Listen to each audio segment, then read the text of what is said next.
যারা কর্পোরেটে চাকরিরত বহু বছর ধরে, তারা একটা সিস্টেমের মধ্যে ঢুকে পড়ি এবং সেই সিস্টেমটা আস্তে আস্তে আমাদের মধ্যে ঢুকে পড়ে এবং এই সিস্টেমটা থেকে আমরা আর বেরোতে পারি না।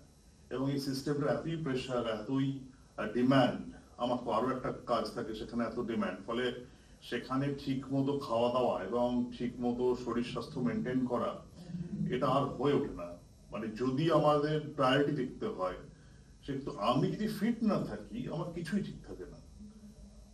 ঠিক এইখান থেকে বেরিয়ে আমার যেটা মনে হয়েছে যে ঠিক উল্টো পথে আমরা চলে গেছি। আমরা ডিমান্ডটা এত বেশি ফোকাস করি যে আমাদের শরীর স্বাস্থ্য আর দেখা যায় না। এবং রিসেন্টলি এটা অত্যন্ত সত্যি কথা বলছি, রিসেন্টলি আমি প্রচুর খারাপ খবর পাচ্ছি, প্রচুর। কাজ করতে গিয়ে অসুস্থ হয়ে পড়ছেন, কাজ করতে গিয়ে মারা গেছেন, এবং এট দ্য সেম টাইম আমরা দেখি যা পাচ্ছি খেয়ে নিচ্ছি, বেরিয়ে খেয়ে নিলাম কিছুটা, আবার কাজ করতে যেতে হবে, আবার রাত্রে বাড়িতে এসে 12টার সময় খেয়ে সকালবেলা 15টার সময় খেয়ে বেরিয়ে গেলাম। অর্থাৎ আমরা এটা খুব নেগলেক্ট করছি।